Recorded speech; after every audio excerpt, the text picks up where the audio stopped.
Okay, so let's start as usual by gathering our mind and inviting our mind to be present in this moment in our body and not wandering all over the place. And so we do that by focusing on the breath, inhalation, exhalation, and observing what's happening and letting it go. Yeah, this is not disconnecting. We're not disconnecting. Right? We're observing what arises and observing that it's like clouds. Yeah, our thoughts, our feelings are just like passing clouds, and then we let them go without engaging. So let's do that for a few moments.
And having obtained a bit of um, peace in the mind, a bit of silence in the mind, and we can use that clarity and that space that we have gained to clarify our motivation.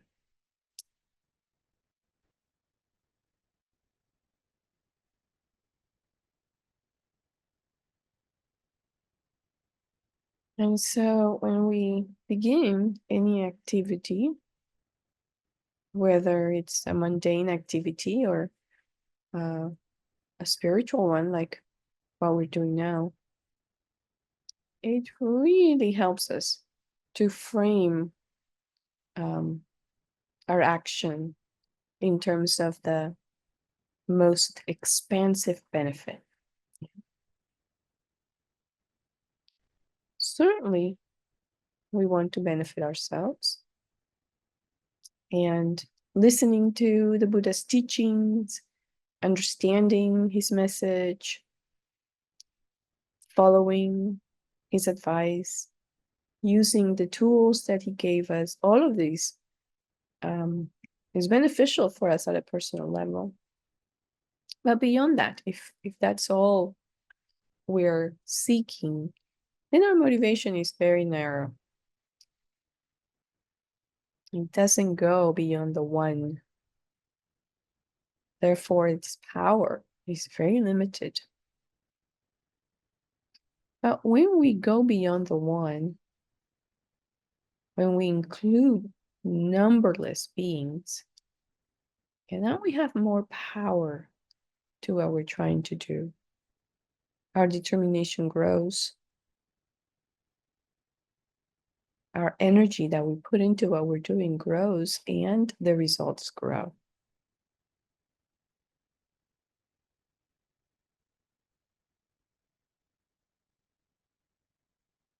So let's then embark on this session today with the thought of understanding impermanence, yes, at a deeper level, so that we can not only use that understanding to have a happier, wiser attitude towards our own experience, but also to help others as well have a wiser attitude towards their experience and guiding them all the way at some point towards Buddhahood.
And to really seal our motivation with wisdom, then we can remember the dependent nature of all around us.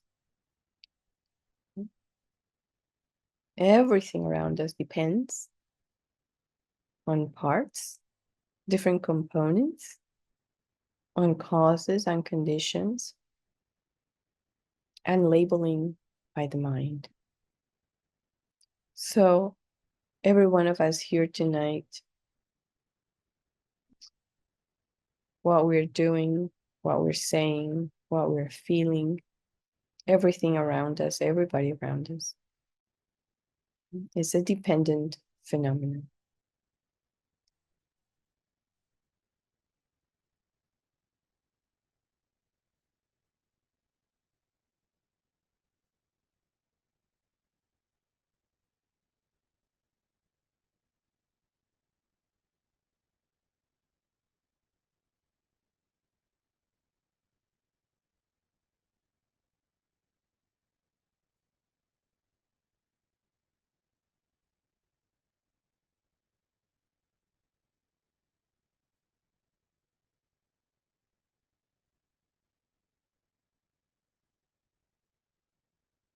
So having put together wisdom and compassion, and we can start with our topic of the night. Let's visualize Buddha in the space in front.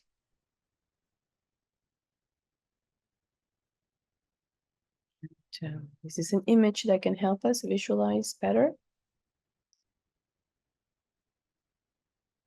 And if you cannot visualize clearly, and it does take a while before we can visualize clearly, it's important to just feel. The most important part is to feel that is a presence, a divine, holy presence in front of you. Sometimes just visualizing light, golden light, it's helpful in the beginning. And realizing or feeling the compassion emanating, the wisdom emanating, and real sincere desire to open our hearts to this wise and compassionate presence.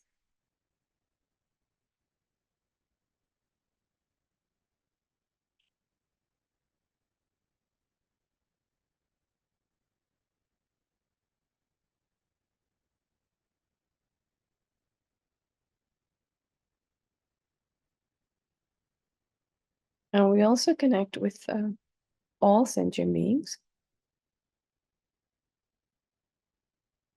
by visualizing them also around us.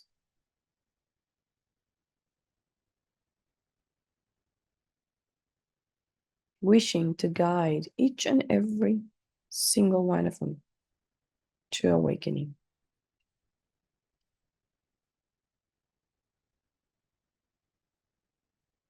And with that visualization, we can recite the refuge verses. I take refuge until I'm enlightened in the Buddha, the Dharma, and the Supreme Assembly. By my merits of listening to the Dharma, may I become a Buddha to benefit transmigratory beings. I take refuge until I'm enlightened in the Buddha, the Dharma, and the Supreme Assembly. By my merits of listening to the Dharma, may I become a Buddha to benefit transmigratory beings. I take refuge until I am enlightened in the Buddha, the Dharma, and the Supreme Assembly. By my merits of listening to the Dharma, may I become a Buddha to benefit transmigratory beings. May all sentient beings have happiness and its causes. May all sentient beings be free of suffering and its causes.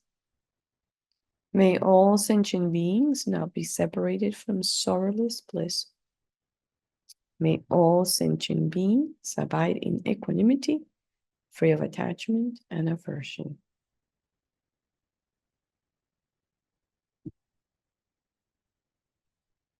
Okay. So last time we were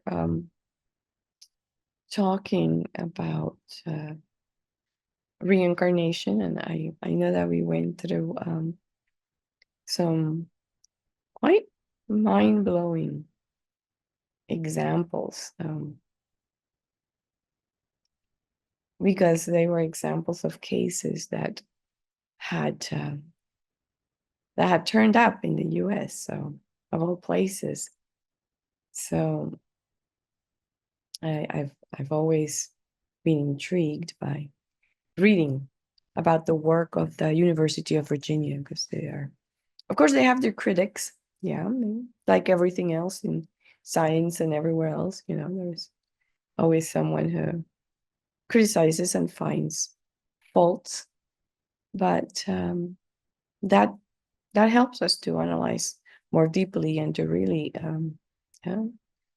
sort of weigh all the information that's available. So I hope you enjoyed those cases as much as I did. But we're going to continue to look at impermanence. And so one of the salient points about impermanence is that although we as human beings live with impermanence, that we're not always very comfortable with change. We're not happy when things and people change. When they're here one moment and then the next moment they're not here. We're not comfortable when our resources dwindle. Yeah, we're not comfortable when our position in life changes. We're high one moment and then we're low. Sometimes we have more money, then we have less money. We have more recognition, then we have less recognition. So everything is fluctuating, and that we don't deal with very well. Yeah. But impermanence does have one very positive side to it that we should cherish. And that is that it is the impermanent nature of our mind that allows us to become Buddhas. Yeah. Because it is the impermanent nature of the mind that allows us to transform it from its current obscured state to a fully enlightened state of a Buddha. So that's definitely something to harness. Yeah, we have to harness that that characteristic of our mind.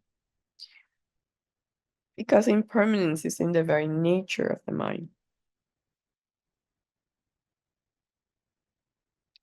His Holiness in the book Illuminating the Path to Enlightenment talks about two kinds of impermanence, and this is in your handout.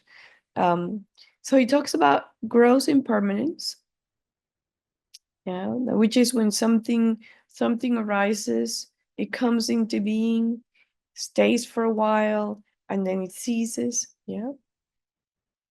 So this is the type of impermanence that we can observe with our eyes when something breaks. Oh, we broke a glass. Yeah, that's gross impermanence. Something gets damaged. Oh, I just chipped the china. That's gross impermanence. When our car breaks down, stops working, that's gross impermanence. And then when we die and when others die, that's also gross impermanence. So it's something that we encounter every day. But we always assign to it some other cause. Oh, I was being careless. I wasn't paying attention. Oh, it's that person's fault that this happened. They were negligent. But we don't look at the real, deeper cause, and which is the nature of the phenomena that's impermanent. So this is the type of change that we can see, that we can observe with our eyes. But there is also subtle impermanence, which refers to the moment-to-moment change that we cannot see with our naked eyes. Yeah? And so that's when something arises. Yeah. No other factor is needed for it to disintegrate, because that thing that arose is in the nature of impermanence. So the seed of disintegration is already there from the moment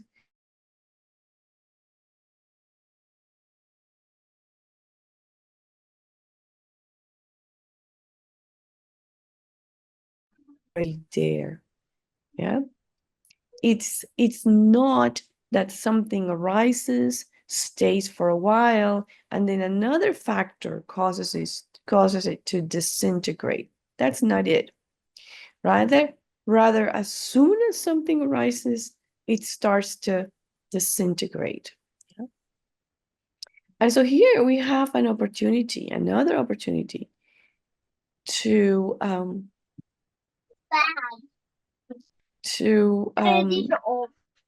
Okay. okay, I'm hearing some voices. But anyway, so I here, apologize. That's my house. no problem. Okay, no problem. It was a sweet voice. Okay, so so here we have another opportunity to challenge some of our misconceptions. Yes, because many of us, if not all of us, think, yeah, that we are conceived, yeah, in the womb, when the sperm and the egg come together, and then the mind comes together, like we talked about last time.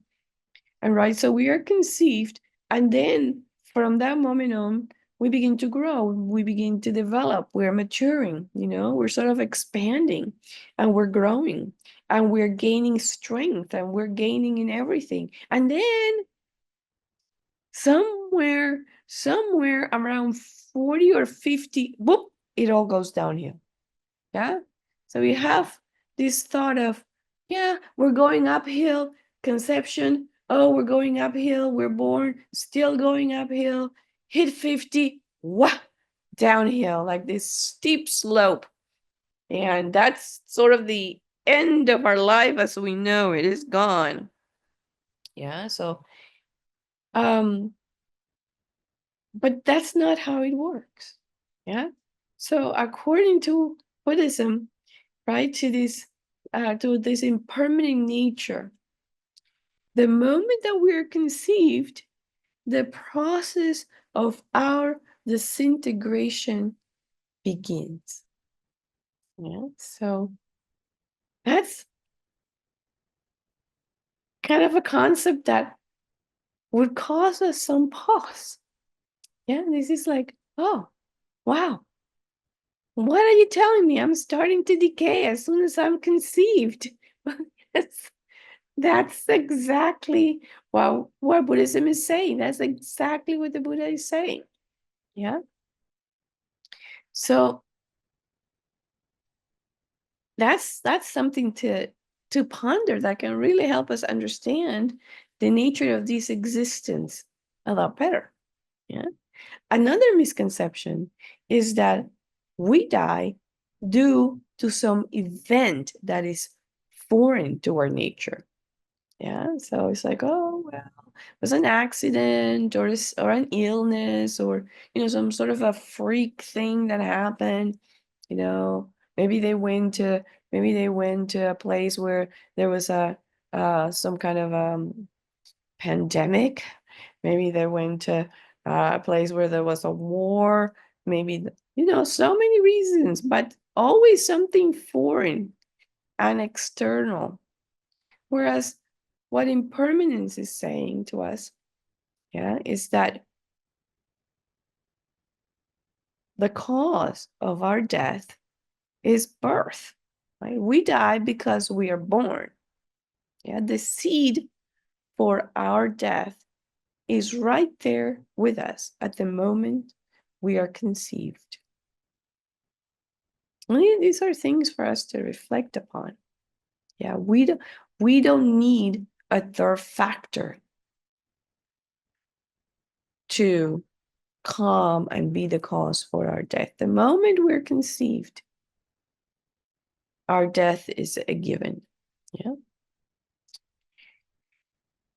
So in your handout, there is a lovely quote about this, which I'm going to read because it's just really, it's just very illuminating. And it's from the Wish Fulfilling Golden Sun. And Lama Zopa Rinpoche paraphrases Gampopa's jewel ornament of liberation. And then he says, this vessel-like world, which existed at an earlier moment, does not do so at a later moment. That it seems to continue in the same way is because something else similar arises, like the stream of a waterfall. Yeah. So whatever existed at a prior moment does not continue to the next moment. But we don't see or experience this subtle level of change because what arises in the second moment is something very similar to what was there in the moment prior. Very similar, but not the same. Our mind projects permanence. Our mind projects sameness. Our mind projects no change. It fools us into perceiving that nothing has changed. Yeah. So it's like when we go into a river, we go and we're sort of bathing in the river, and it's not the same water that touches our skin. That very first moment that we enter into the river, that river is flowing and we're not. We're never in the same water in that flowing river. Or, as the example given is a waterfall. That water is flowing, falling. There's different water all the time falling. Yeah. And so the thought is nothing remains perfectly the same for even the smallest fraction of a second. Yeah. So some very crude, examples or approximations, yeah, of this moment to moment change in our bodies. And I'm emphasis on very crude examples, okay? But just something that can help us sort of wrap our arms around this concept, right? So, for example, moment to moment, our blood is being oxygenated by our breathing. Yeah. So there is a change. There's a change in our bloodstream moment by moment as oxygen comes in and the cells are being revitalized. And also, the cells are excreting waste. So it's not an static condition. Moment by moment, our cells are being, some of them are dying, some of them being generated. Yeah. Even when we're sitting here listening, or when we are reading the news, or when we're watching television, yeah, changes are happening in our body that we are not aware of. Yeah. Our lymphatic system is working. Yes. Our kidneys are filtering. Yes. Our liver is filtering. Um, in terms of the mind, yeah, the scriptures talk about how in a snap of the finger, 60 mental events are taking place. How many of those are we aware of? I can barely count one when I'm snapping my fingers, but there's supposed to be 60 there, which I am totally unaware of. Yes. So you are already not the same person you were when we started this talk. There have been a number of changes. You've thought different things, felt different things. Just merely hearing these words have already caused a change in your mind. Just merely doing the breathing earlier, visualization, motivation, that already has changed your mind. You've gone through a number of changes since we started. And most of those go unrecognized. So it's something similar to that. Okay. So now, oh yeah, the same thing when you walk out of the room and come back into a room, you're thinking, oh, this is the same room that I left. But it isn't the same room. The furniture has already decayed. There's more dust on the tables. Yes, there's more dust on the floor. Maybe some of the paint has chipped off. Yes. Maybe there is now some little critter crawling on the floor that wasn't there before. And so no, it's not remaining the same moment by moment. So again, these are just very crude examples to give us an idea of what these changes might be like in terms of these moment to moment changes that we cannot see with our eyes or experience, right?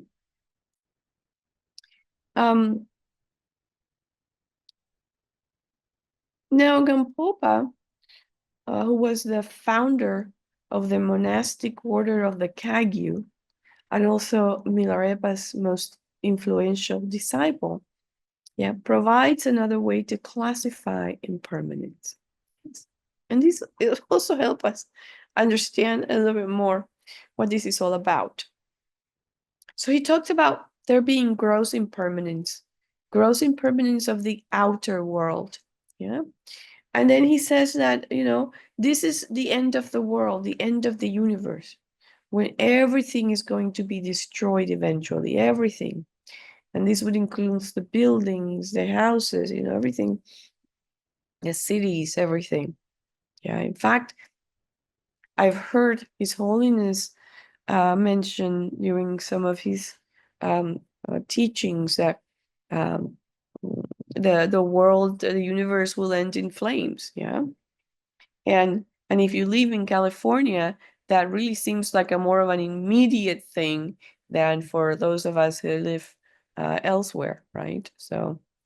Um, so that's the gross impermanence of the outer world. And then he's talking about subtle impermanence of the outer world.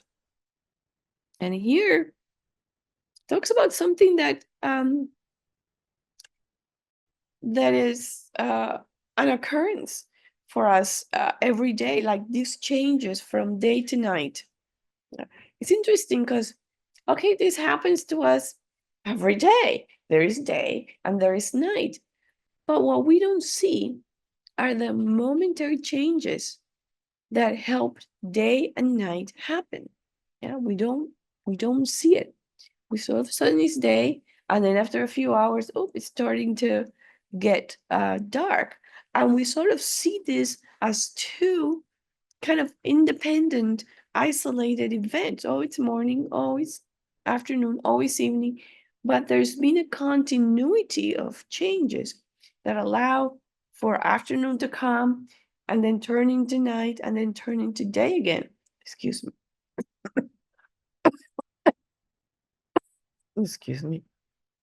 Then there is the seasons changing. The seasons changing. It is the same thing. Yes. Of course, we know there's summer. Of course, we know there's fall and winter. And we have sort of an experience of um, those different seasons. But what we don't see is a very gradual change from one season to the other. These are very gradual change. We're not so tuned into that. Yeah. When exactly it starts? Well, it is continuous. It doesn't have a beginning. It's just continuing. Yeah, it just flows naturally one into the other due to moment change that we don't experience. And then we say, oh, gee, this year winter came really fast. Winter was short. Oh, here comes summer again. Wow, it's really hot. But so we get just these sort of like isolated events related to these changes, but we don't keep track. We don't keep track of this moment by moment change that causes these seasons, yeah, this fluctuation.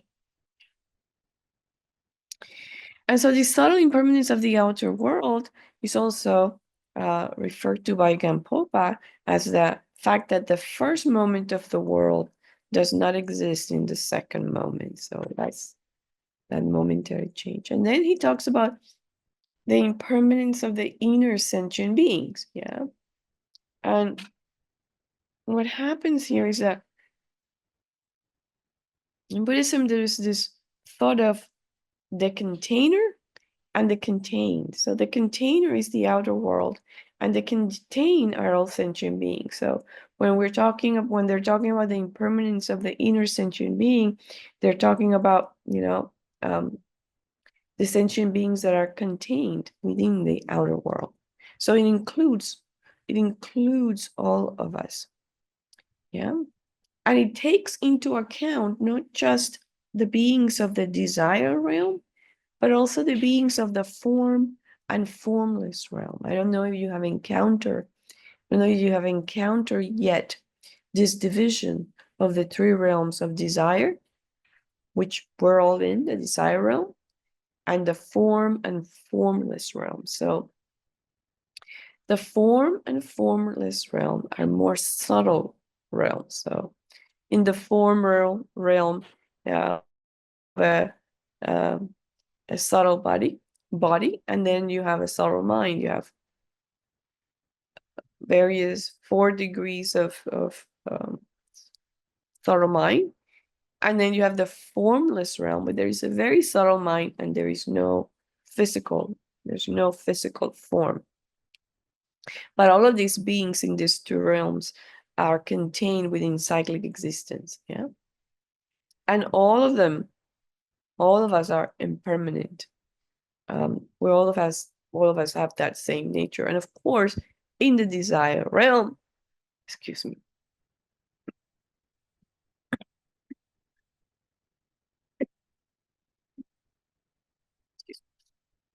And of course, excuse me.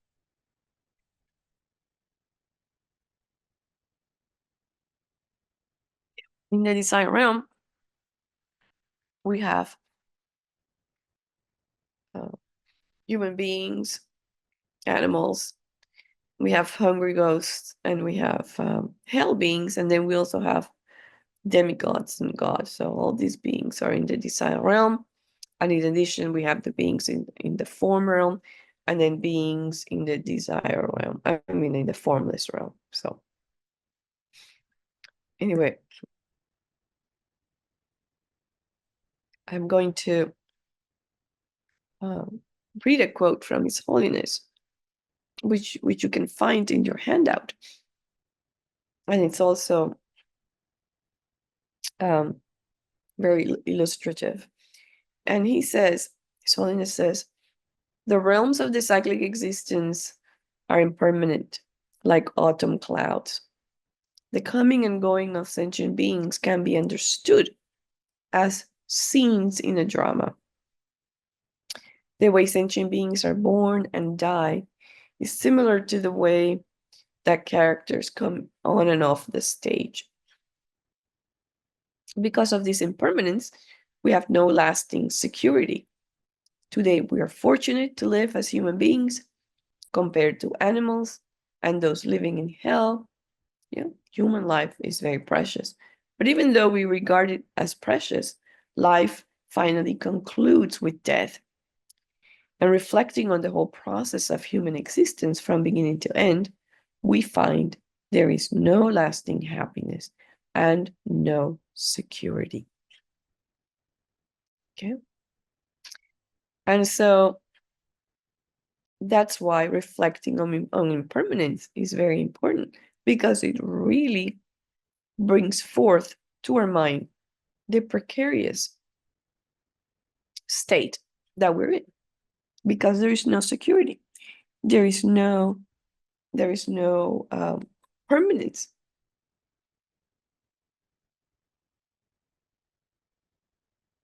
There's no permanence in anything around us. We cannot count on our health. Like me, for example, cannot count on health. You don't know when the next virus is going to come and wipe you out. I'm living that right now.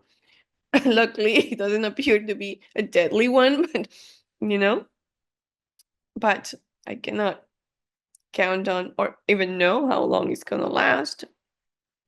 We cannot count on having um, electricity. We cannot count on being alive the next moment, or anybody else around us being alive the next moment. So we cannot count on being employed. It can also be taken away in a moment. Notice, right? Cannot count on having friends, because that can also change. So our existence, in the very nature of it, is very precarious.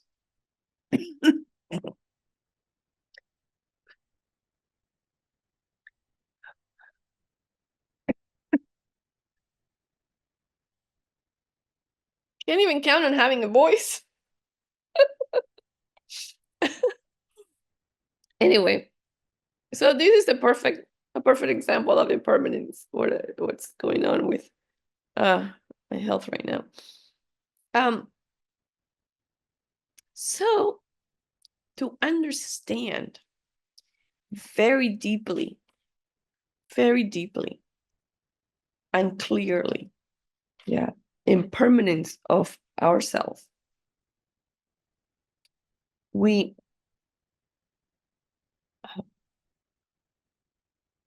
meditate on first death, then the characteristics of death, then the exhaustion of life, and on separation. So those are the 4 points that we can meditate on to really get a handle on impermanence, to really bring it down, not just like over here, but to our heart, to generate a deep understanding of our impermanent nature. So when we're meditating on death, that's the first point. Meditating on death. Oh, before we go there, I need to do some clarification, because there are 2 types of meditation that are that we do when in Buddhism. 2 types of meditation. One of them is placement meditation, which is what we do when we're meditating on the breath. We place our mind on an object and we keep the mind there on that object. And we try not to do a whole lot of analysis or thinking. We're just placing the mind and training the mind to be on that object without distraction. It could be the image of the Buddha, the breath, of course, And so it could be another object that your teacher might give you as a meditation aid. So that's one, placement meditation. And then the other one is analytic meditation. And when we do analytic meditation, we're trying to use reasoning and analysis and logic to generate a deeper understanding of a topic. And then at some point, we combine those two. How do we combine those two? We start with analytical meditation. And then when we generate an understanding, we do placement meditation on that understanding. We're trying to generate a feeling like compassion or equanimity or loving kindness. Then we use reasoning. We use our conceptual mind to generate a feeling, and then we use placement meditation on that feeling that's being generated. Okay, so those are ways to meditate. But when we're meditating on death, so we're using analytical meditation. So I will give you some examples as I am speaking of how we could use analytical meditation when thinking about these 4 topics of death, the characteristics of death, the exhaustion of life, and separation. Yeah, the exhaustion of life and separation. So on those 4, what I'm going to do now is I'm going to talk about it in a way that would be similar to what we would do in analytical meditation. That way you get an idea. And then after we're done, we're going to do analytical meditation so that you can practice it with these topics, having heard what it might look like or what it might when you're doing it. Okay, so then to meditate on death, if you're doing an analytical meditation on death, right? Yeah, so what we would meditate on would be the following sentence: I myself cannot stay long in this world and will have to go to the next life. So that's the sentence that we're given to meditate on yeah, as meditation on death. I myself cannot stay long in this world and will have to go to the next life. So then you start by thinking about that sentence. Yeah, I myself cannot stay long in this world and will have to go to the next life. So we start thinking in using analytical meditation to go deeper into understanding what this sentence means. Yeah. So we're going to use our reasoning and we're going to use our own experience. So we're going to generate first a conceptual understanding of what this sentence means, and then at some point in the future, working with this topic, and we're going to generate a realization. Yeah. And so what is this? A realization? It's a word that you hear very much in Buddhist circles. Oh, yes. Do you have a realization? Well, not yet. We want to get a realization. You got to realize this. You got to realize that. And so this realization is a correct understanding. It's a correct understanding that help us cut through our ignorance. Like it helps us cut through the obscuration in the mind, the ignorance or the wrong concept in the mind. Yeah. So it's definitely very important to arrive at that realization, because that's going to help us cut through the ignorance, right? So in order to analyze this statement of I myself cannot stay long in this world and will have to go to the next life, yeah, first we can sit there and repeat that, right? That we have that clear in the mind. And then we can start thinking, I do know that I'm going to die sooner or later. I do know that. And I do know that nothing can prevent that. Yeah. So what's stopping me what's stopping me from really being clear about that and acting on that every day? Yeah. I know that death is the natural result of birth. I know that. I know that everything that's born will die. No other.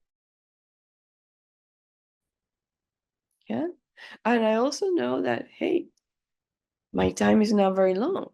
I mean, in this world, we don't live past 100. If somebody goes beyond 100, that's like an outlier.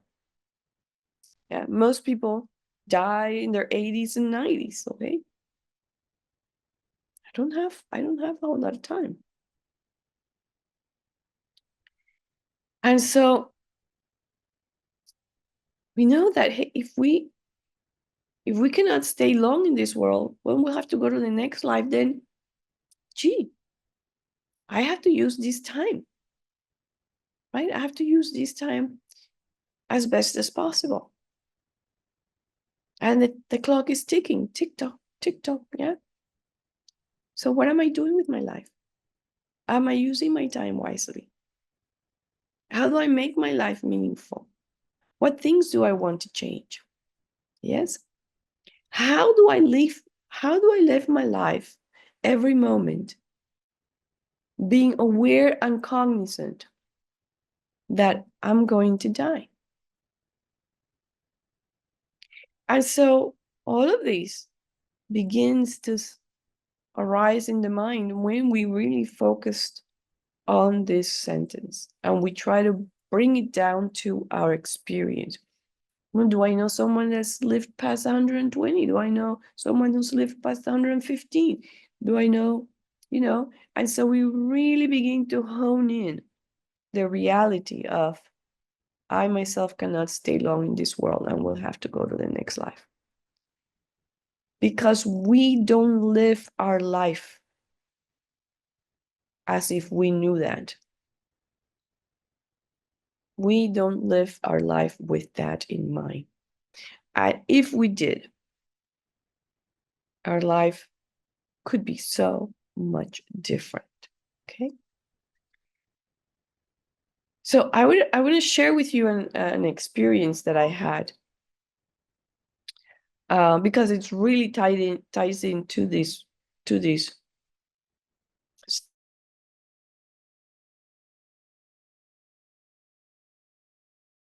The meditation on death is one that I've that I do fairly often. Is one of my favorite ones. But I can tell you that I don't like flying, and I tend to really panic on airplanes. I do. It's an ongoing practice for me. Um, Handling and a plane ride. So I was on a plane and we were experiencing bad turbulence. Yeah. And it's been turbulent for a bit, that little bump. It's a bumpy ride. And when it gets bumpy, I can manage it for a bit. But then if it continues, then my anxiety grows a little bit. If it continued longer, it grows a little more. And so I experienced this kind of crescendo of panic when I'm on a plane.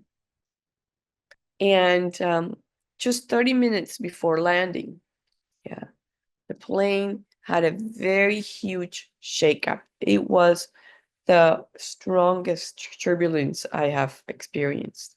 It was really, in my experience, it was really bad. And there was that moment, actually, there was a series of moments when I was really convinced we were going to crash. I was really convinced that we were going to die, that I was going to die. And those were my last few moments. Yeah. And so I was very convinced. Um, and what flashed into my mind as I was really preparing for dying was a vivid, a vivid realization of the things that I wanted to change in my life. It was sort of like a flash of lightning. It's like, what?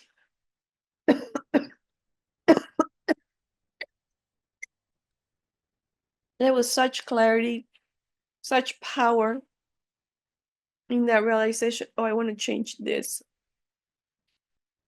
And so, why am I bringing this? Because if we use this meditation to really gain that perspective of I am going to die sooner or later, and there is also that clarity. At some point, you will experience that clarity of, this is what's really important. This is what I want to change. This is what I want to do with my life. Yeah? And that makes a big difference in how we approach the moments that we have left.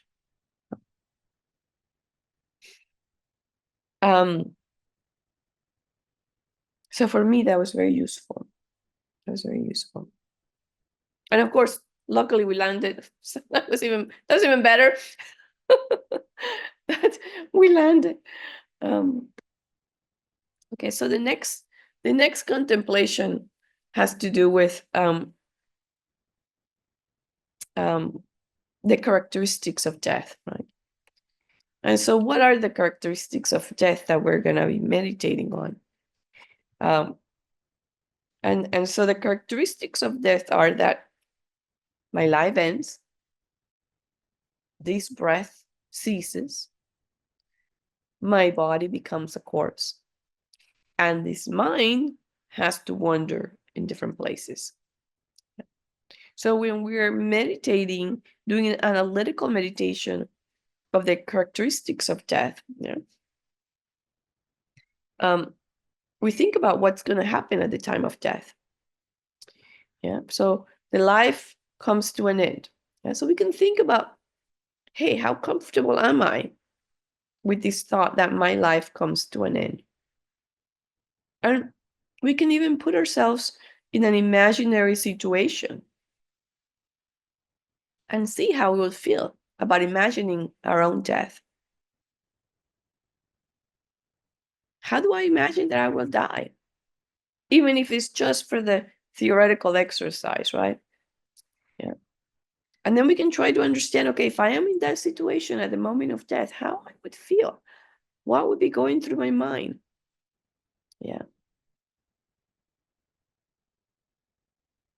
Can I remain calm? Or is there going to be a kind of jumble emotions? jumbled thoughts in the mind.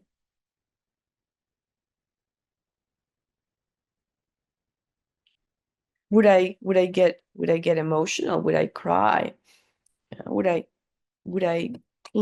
cling to those around me? Would I cling to this body? Would I cling to my possessions? What am I going to be clinging to at this moment of death?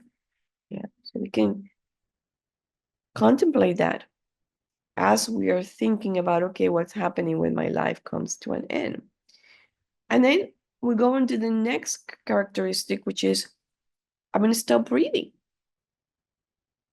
Yeah, so how am I going to experience that? First, the breathing is going to be slow, then it's going to be more laborious. Yeah, we're going to have problems inhaling and then exhaling.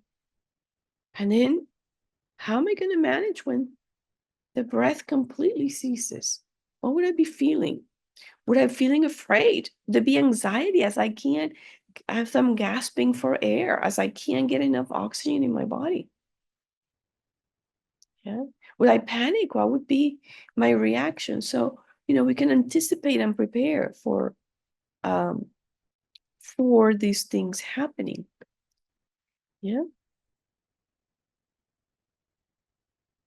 And then we get to accept it as an inescapable future reality. An inescapable future reality. I will die.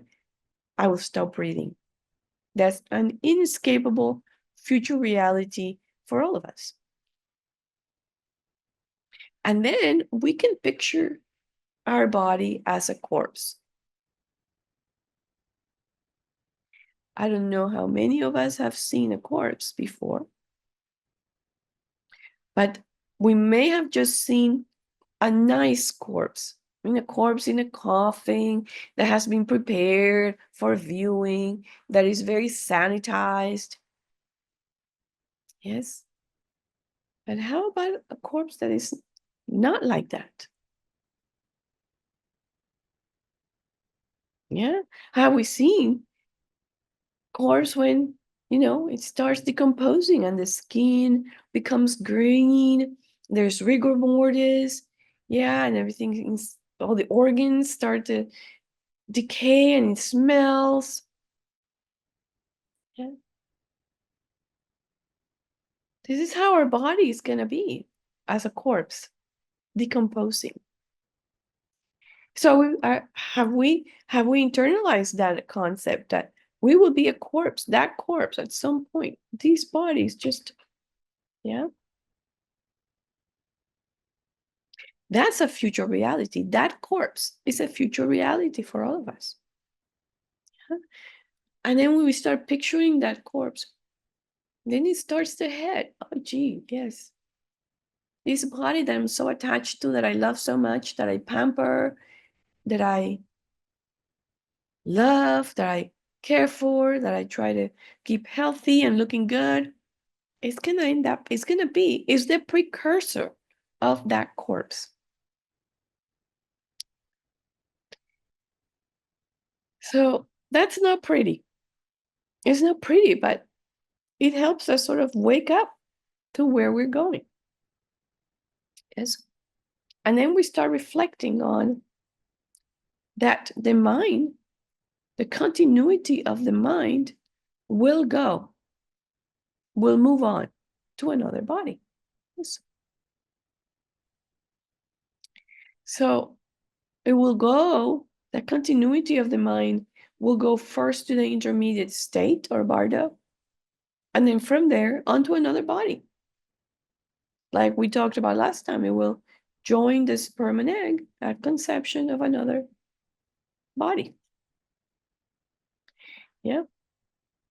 And then we can sit there with all of this for a while until it begins to sink in. We can meditate on this repeatedly until we start to get a real sense of our impermanence. And right now, of course, we're kind of doing this in a chunk, but when you are actually doing these meditations, you do this, be nice to do this one at a time, one characteristic at a time. One time you sit down, you meditate on the sentence, um, I myself cannot stay long in this world. I will have to go to the next life. Okay, you have enough for that. And then the next session, if you meditate a few sessions on that, then you can go to, the characteristics of death. My life ends, this breath ceases, my body becomes a corpse, this mind has to wander in different places. You can do that for also several sessions, and then you can focus on each one of those characteristics at a time until you can feel that, okay, I'm getting somewhere with these meditations. Okay. And then we move on to the next one. The next one is the exhaustion of life. And so the sentence for that one is, from last year until now, 1 year has passed. And by that amount, my life has become shorter. From last month to this, 1 month has passed, and my life is that much shorter. From yesterday to today is 1 day, and by this much, my life is shorter. The moment that just passed right now is the passing of 1 moment. By that measure, my life is shorter. So we started about an hour ago. So our life is shorted by 1 hour. What's the difference?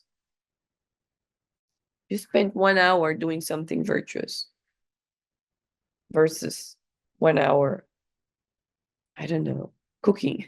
I don't know, watching a TV show. I don't know. So that's a difference. So that would really help us analyze, okay, how am I spending my time? What am I doing with my time? Am I using it wisely? Yeah. And so here we think, okay, whatever time we think we have ahead of us, whether it's 10 years, 20 years, 30 years ahead, however many times we're projecting we're going to live, right? Every passing moment, that time gets shorter. Each second, each hour, each day brings us closer to death. And there is nothing that's extending the time in the other direction. Yeah, we're nothing extending our time. It's just dwindling, and dwindling. And at some point, it'll be all gone. Yeah. And those moments that we've lost, misused, wasted, can't come back. We cannot retrieve them. Yeah. We cannot do over. Yeah, we cannot do over. So when we really deeply understand this as a result of these meditations, then our life will take a different turn, because we'll begin to really value our time. And that's life change. Really knowing the worth, the value of the time. Yeah. Because it solves the question for us of, what am I going to do today? What am I going to do in the next moment? It really solves that puzzle. What am I going to do today with my life? Okay. I got to do something that's worthwhile, because guess what? When this day is over, I'm going to be a day less. I'm going to have a day less. So then we begin to generate wisdom about how we use our time. And then the next meditation is on separation. Yeah. So that's the fourth of the 4 ways in which we can meditate about death. So it's separation. And when we are meditating about separation, we're thinking, right now, whatever I have, my relatives, my money, my material possessions, this body, and so forth. None of this can accompany with me forever. I cannot take them with me when I die. One day, soon, I will have to separate from all of them. From all of them. Yeah? And when we start thinking about it, yeah, there are so many things and people that we're attached to. Even things and people we don't even know we're attached to. Most of all, we're attached to this body. We're attached to this life. Yeah. We're attached to things and people from our past, to things and people from our present, and even to things that we expect in the future. Yeah.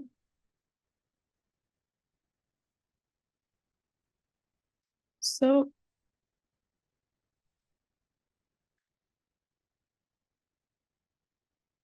we start thinking, okay, I cannot take my family with me. This body I have to leave behind. Everything that I've worked so hard to attain, money, house, car, all that, I'm leaving behind. My reputation, I'm leaving behind. So what am I going to take with me? Yeah.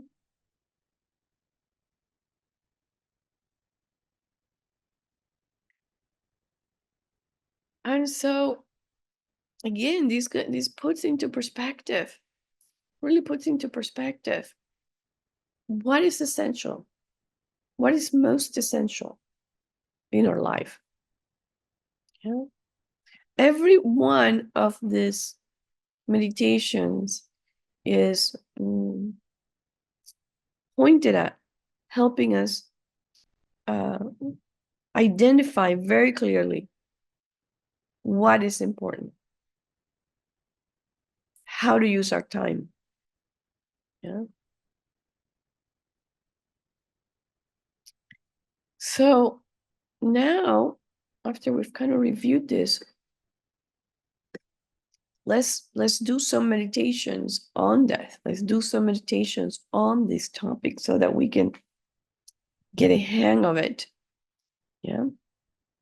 And luckily we have enough time to spend um, uh, a few minutes on each of these four and see just what we come up with just on this first run. Yeah. Using some of the reasonings that I talked about, bringing to mind some of those questions that will help you gain clarity. Okay. So first we're going to do the meditation on death. And I will read the sentence to meditate on. And then what you're doing is you're really trying to analyze it, bring it down to your own experience, ask yourself questions, yeah, to sort of understand what this sentence means for you in your life. So let's take a few deep breaths.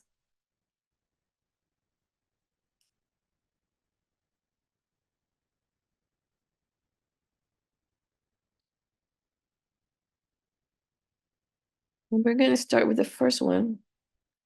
Is I myself cannot stay long in this world and will have to go to the next life. That's the first sentence to meditate on. I myself cannot stay long in this world and will have to go to the next life.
Okay, so now we're going to move on to the next one. And the next one is the characteristics of death. My life ends. This breath ceases. My body becomes a corpse. And this mind has to wander in different places.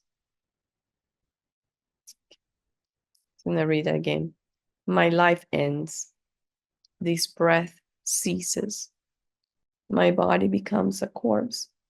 And this mind has to wander in different places.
And we're going to move to the next one. The next one says, from last year until now, 1 year has passed. By that amount, my life is shorter. From last month to this, 1 month has passed. My life is 1 month shorter. From yesterday to today, 1 day has passed, and my life is 1 day shorter. The moment that just passed right now is the passing of 1 moment, and by that measure, my life is shorter.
Now we moved on to the next one. It's the meditation on separation. And it reads, right now, whatever I have, my relatives and wealth, this body, and so forth, that I cherish so much, none of this can accompany me forever. One day soon, I will have to separate from them.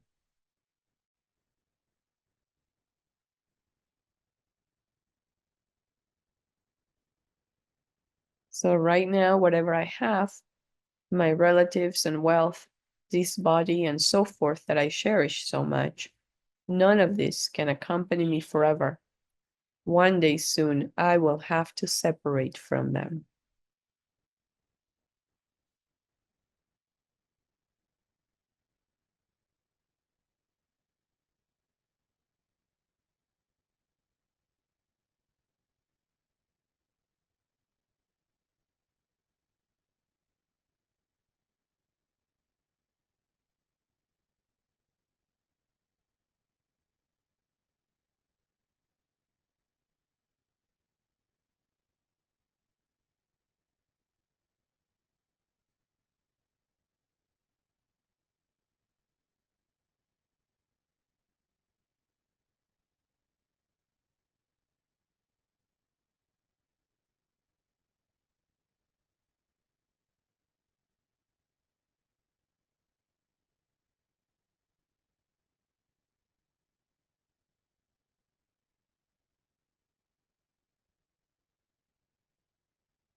Okay, so this is just a small taste of it.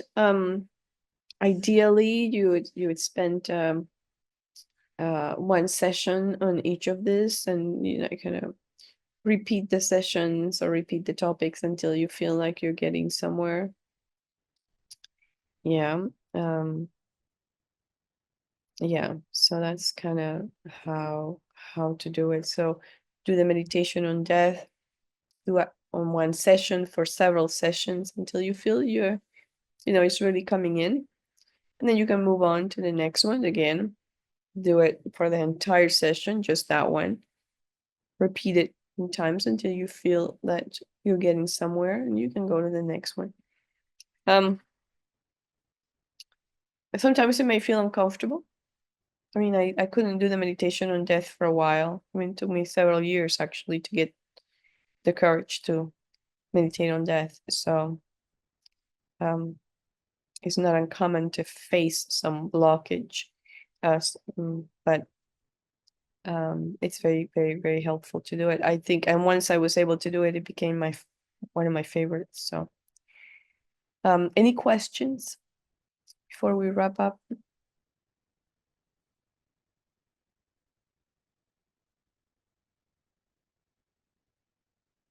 Okay. Right. So good. Thank you. And yeah, do try this over the week and see how you do. Yeah, you have a whole week ahead that you can try this and see how you feel when you're doing these meditations. One thing that meditating on death also does is that it calms the mind. Yeah, if the mind is very excited, very flighty, very distracted. So meditating on death brings calm to the mind. Sort of like the distractions are sort of minimized and your mind doesn't become so agitated. So yeah, it's beneficial that way as well. Okay, I guess if there are no questions, we can dedicate and yeah, wrap it up. Okay, so all this merit, let's rejoice that we had this opportunity to spend this time talking about the Buddha's teachings, and virtue is a virtuous activity. So let's dedicate all this merit for the best result possible. May whatever virtue I have collected benefit the teachings and all transmigratory beings, and in particular may it cause the essence of perfect, pure Losam Drakma's teachings to shine forever.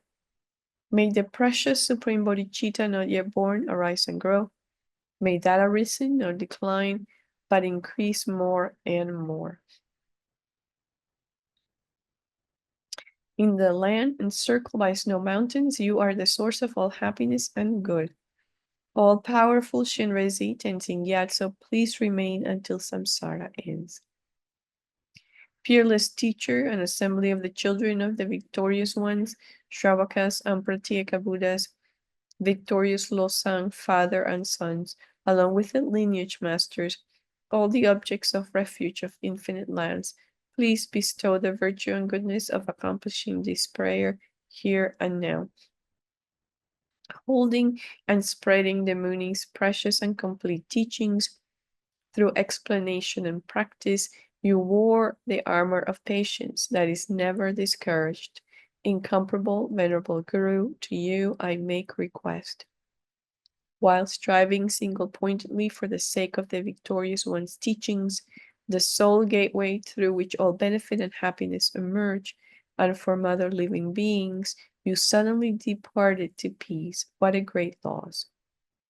Nevertheless, through the undeceiving truth of the blessings of the ocean of the three jewels and the great waves of bodhicitta of the children of the victorious ones, may the smile of a reincarnation swiftly beam in glory for fortunate disciples. Okay. So we'll see you if we are alive. If we're alive, we will see each other again on Monday. Okay? Recognizing that there is uncertainty, a great deal of uncertainty about that. All right. Good night. Thank you so much, Venerable.